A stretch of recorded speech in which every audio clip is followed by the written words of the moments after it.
My fiancé said, "You'll regret it if you ever leave." After disrespecting me once again, I said, "We'll see." Then I left in a way she couldn't possibly predict. When reality hit her, she begged for another chance. Original post.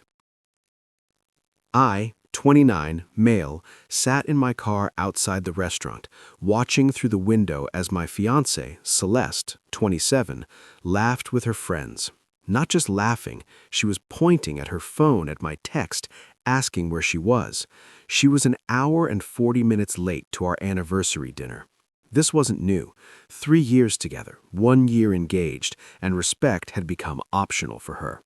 But tonight was different. My phone buzzed. Celeste. "Babe, stop texting. I'm having drinks with the girls. I told you this morning." Me. I hadn't received any messages this morning. Checked 3 times. I walked into the restaurant. Her table went quiet when they saw me. "Hey, you missed our anniversary dinner." Her, rolling her eyes. "Don't be dramatic, Marcus. We can literally eat any night."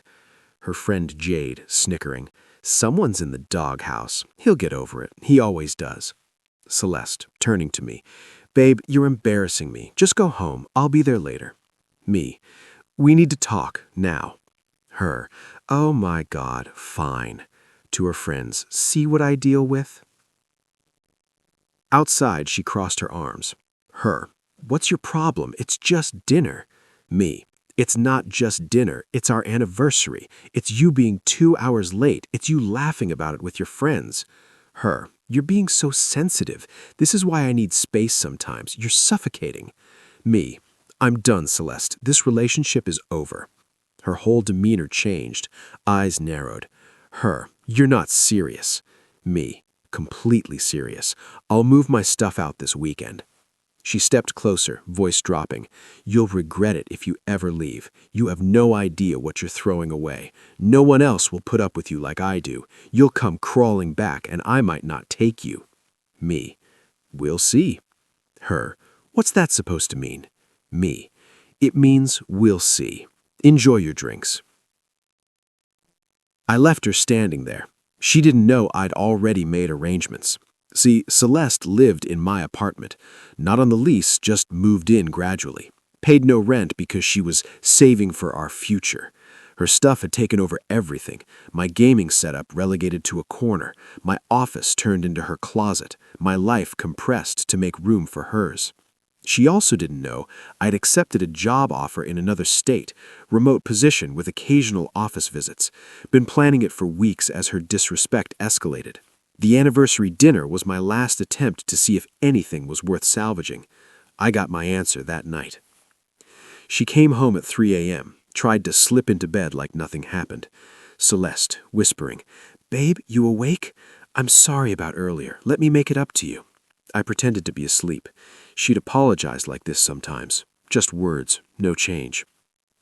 Next morning, Friday, she acted like nothing happened. Made breakfast, humming, kissing my cheek. Her. "So, what time is our make-up dinner tonight?" Me. "There isn't one. I told you we're done." Her, laughing. "Come on, don't be like that. I said I was sorry." Me. "When? Last night you were asleep." Her. "But still, look, I'll make reservations wherever you want. My treat." Me. "I'll be packing this weekend. You should find a new place." Her face hardened. Her. "You're not dumping me and I'm not moving. Try to kick me out. I'll make your life hell. You have no idea who you're messing with." Me. "Okay." Her. "Okay? That's it?" Me. "Yeah, I need to get to work." She stomped off, slammed the bedroom door. I texted my brother. "It's time. Tomorrow morning." Him. "Truck's ready. See you at 6 a.m. Celeste spent Friday love bombing. Cooked elaborate dinner, wore the dress I bought her last year, kept touching my arm, playing with her hair. Her. "Remember our trip last summer? We were so happy. We can have that again." Me. "The trip where you spent the entire time on Instagram and complained about the hotel I booked?" Her. "I was just, I get cranky when I travel. But the good times, right? I'm tired, going to bed." Celeste. "It's 9 p.m. Me. "Long day tomorrow." She followed me to the bedroom. Her, you're really going to throw away 3 years over one dinner? Me, it's not one dinner, it's a pattern. You know that. Her, you'll never find someone like me. Me, that's the point. She slept on the couch. Good, made things easier. Saturday, 6 a.m., my brother arrived with his truck and 2 friends. I'd packed the essentials during the week. Clothes, electronics, documents, all in my car already. Now for the furniture. We worked fast and quiet. My gaming setup, my desk, my pre-Celeste furniture from storage, everything I'd owned before her colonization. Celeste woke up at 7:30 to voices and movement, stumbling out in pajamas. Her, Marcus, what are you doing? Me, moving out, like I said. She, you can't just, this is my home too. Me, it's my apartment, my name on the lease. You're a guest. She tried blocking the door. Her, stop, we need to talk about this. My brother, ma'am, please move. Her, don't ma'am me. Marcus, tell them to stop. Me, almost done. You should probably get dressed. She ran back inside, heard her on the phone yelling, probably calling her mom or Jade. By 9 a.m., we'd loaded everything. I left the things she'd bought, her decorations, the furniture she picked. It looked weird without my stuff balancing it out, like a stage set missing half its props. Now, dressed, frantic. Her, where are you even going? You can't afford another place. You need me. Me, I got a new job. Different state, start Monday. Her jaw dropped. Different? When were you going to tell me? Me, I wasn't. We're broken up, remember? Her, this is insane. You planned this while pretending everything was fine? Me, like when you made plans to skip our anniversary while pretending you cared? She actually stamped her foot. Her, that's different. I just lost track of time for 2 hours. You're making a huge mistake. When this job doesn't work out, when you're alone in some garbage apartment, don't come crying to me. Me, I won't. I handed her an envelope. Me, lease ends in 2 months. Landlord's number is in there if you want to take it over or find your own place. Not my problem anymore. Update 1, 2 weeks later. Holy crap, the entitlement escalated fast. First week at the new job was great. Better pay, cool team, actual respect. Found a nice apartment 20 minutes from the office. Simple, clean, mine. Then Celeste found my LinkedIn. The messages started professional. Hope you're well. Been thinking about us. Then desperate. Please just talk to me. We can work this out. Then angry. You're a coward. Real men don't run away. Blocked her, so she created new profiles. Blocked those too. She called my mom crying. Mom called me. Mom, Marcus, what did you do to that poor girl? Me, broke up with her after she disrespected me for the 1,000th time. She says you abandoned her, left her with nothing. Me, left her in the apartment she's been living in rent-free for 2 years. So horrible of me. She's heartbroken. Me, she's unemployed and about to lose free housing. Different thing. Yeah, forgot to mention, Celeste quit her job 6 months ago to focus on our wedding planning, except we hadn't set a date or planned anything. She just wanted to be an influencer, posted outfit of the day posts that got 47 likes. The real escalation came when she realized I wasn't coming back. Got a call from my old apartment complex landlord, Mr. Thompson. Landlord, your ex-girlfriend is causing problems. Me, how so? Landlord, she's telling people you still live here, had food delivered under your name, and when the delivery guy asked for you, she claimed you were in the shower. Me, that's weird. Landlord, it's fraud. If it happens again, I'm calling the police. Then came the package notifications. Amazon alerts for orders I didn't make. Checked my account. She still had the password from when she'd order stuff on my Prime. $3,400 in pending orders. Clothes, shoes, makeup, a new laptop. Canceled everything. Changed every password, removed all saved payment methods. She called from Jade's phone an hour later. Her, what did you do? My orders were all canceled. Me, you tried to steal from me. Her, it's not stealing. You owe me for 3 years of my life. Me, for what? Living rent-free, quitting your job, disrespecting me constantly? Her, I was building our future. Me, by shopping? You have that fancy new job, you can afford it.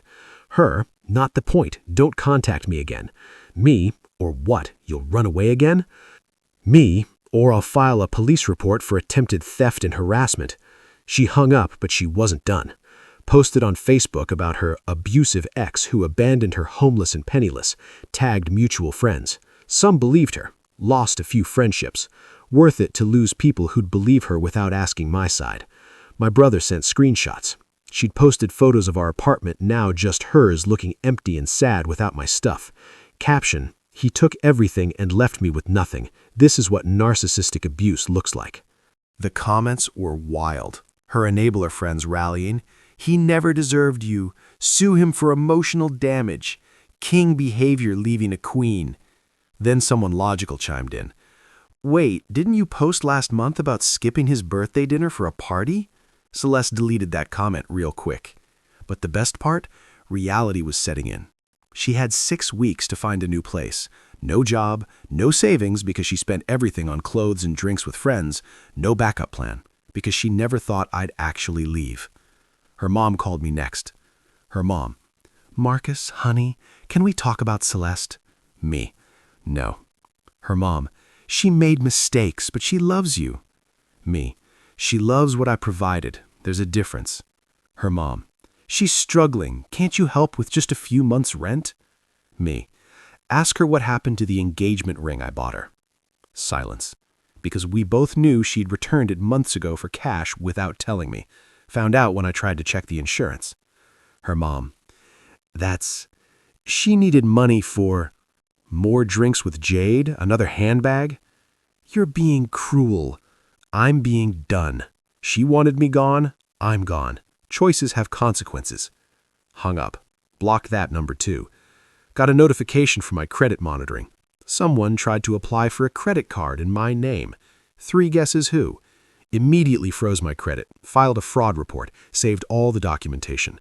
She was getting desperate, and desperate Celeste was dangerous. Update 2. 1 month later. The extinction burst was spectacular, like watching a fireworks show of entitlement. Week 3, she figured out I wasn't coming back to save her. Tried a new strategy, mutual friends. Got a text from Aaron, a college buddy. "Hey man, Celeste reached out, says you guys had a misunderstanding. She seems really sorry." Me, "She stole my credit card info and tried to order $3,400 of stuff. That's not a misunderstanding." Aaron, "What? She said you were being financially abusive by not funding her shopping after you broke up." Me, "Bro, she's been hitting up everyone for emergency loans. How much she ask you for?" $500, said you froze her accounts." Me, "Hope you didn't give it to her." Aaron, "Almost did. Thanks for the heads up." She went through our entire friend group with sob stories, different amounts, different emergencies. Told Sarah I'd kicked her out with no notice. Told James I'd stolen her car. She didn't have one. Told Mike I'd emptied our savings. We never had joint accounts. Most saw through it. The ones who didn't, they learned when she couldn't pay them back. Then came the real desperation move. She showed up at my new job. Yeah, she drove 6 hours to ambush me at work. Security called me. "Mr. Thompson, there's a woman in the lobby claiming to be your wife. Says it's an emergency." Came down to find Celeste in full performance mode. Tears, shaking, the works. Her, "Marcus, thank God, I've been so worried." Me, to security, "I don't know this woman." "What? Marcus, stop playing. Tell them who I am." Me, "She's my ex-girlfriend who I haven't spoken to in a month. She has no reason to be here." Security, "Ma'am, you need to leave." "This is insane. Marcus, I drove all this way. We need to talk." "We really don't." She tried to grab my arm. Security stepped between us. "You can't hide behind security forever. You owe me a conversation." "I owe you nothing. Please escort her out." As they led her away, "You'll regret this. I know where you work now. This isn't over." HR pulled me aside after, explained the situation, showed them the documentation of her harassment. They took it seriously. Her photo went to all security desks, banned from the property. But she'd found my workplace. That meant she'd find my apartment eventually. Time to be proactive. Filed for a restraining order. Had enough evidence. The attempted credit card fraud, harassment through multiple phone numbers, the workplace ambush, threatening messages. Judge granted a temporary order. She'd be served within days. Meanwhile, her apartment deadline approached. Landlord texted me, still had my number as previous tenant. Landlord, Your ex is something else. Told me you'd be paying her rent going forward. Me, definitely not. She's not on the lease after next month, right? Nope, already got new tenants lined up. She's been a nightmare. Noise complaints, late-night arguments on the phone, tried to change the locks without permission. Sorry you're dealing with that. Landlord, she asked if she could stay without paying, said she'd influence for me. I asked how many followers she had. When she said 2,000, I laughed. She called me a boomer who doesn't understand marketing. The best part, she got the restraining order the same week she got her eviction notice. Jade called from a new number. You're evil, you know that? Celeste is homeless because of you. Me, she's homeless because she quit her job, spent all her money, and tried to commit fraud. She loved you. She loved my apartment and credit card. She's staying on my couch now. Are you happy? Ecstatic. How long before she wears out that welcome? She's my best friend. Good luck with that. Ask her to chip in for groceries, see how that goes. Jade hung up, but I knew how this would end. Celeste was a terrible house guest. I gave it 2 weeks. I was wrong. It took 10 days. Final update 2 months later. The complete collapse was almost sad. Almost. Jade lasted 10 days before kicking Celeste out. Apparently, Celeste ate all the food without replacing anything, used Jade's makeup and ruined expensive palettes, had loud phone conversations at 3 a.m., invited random Tinder dates over without asking, borrowed Jade's credit card for emergencies, drinks. Jade texted me, I get it now. She's impossible. Celeste bounced from couch to couch. Each friend learned the hard way why I left. The pattern was consistent. Move in, take advantage, get kicked out, play victim. Repeat. Then she violated the restraining order, created a fake Instagram to message me. Living my best life without you, just signed a modeling contract. Screenshot, sent to lawyer, back to court. Judge wasn't amused. Judge, ma'am, you're here for violating a restraining order. You contacted him, not the other way around. Her, it was just Instagram. Judge, which violates the no contact order. 50 hours community service, next violation means jail time. She tried representing herself to save money. It showed. The modeling contract was an MLM scheme selling weight loss tea. Had to pay $500 upfront for starter inventory. Classic Celeste. Eventually, she moved back with her parents 3 states away. Last I heard through the grapevine, working part-time at the mall, living in her childhood bedroom, telling everyone I manipulated the system against her. Still posting about being a boss babe entrepreneur. Parents make her pay rent. Her mom sent one last message before I blocked her too. I hope you're happy you broke my daughter. No, Celeste broke herself. I just stopped catching her when she fell. Me? Thriving. Love the new job, made friends who respect boundaries, started dating someone who actually shows up to dinner plans. Funny how peaceful life gets when you remove toxic people. Sometimes I remember her threat, you'll regret it if you ever leave. She was wrong. My only regret, not leaving sooner. The moral? When someone tells you you'll regret leaving them, that's usually the universe's way of saying run faster. Took me 3 years to listen, but when I finally did, best plot twist of my life. Celeste wanted me to see what I'd miss without her. I did.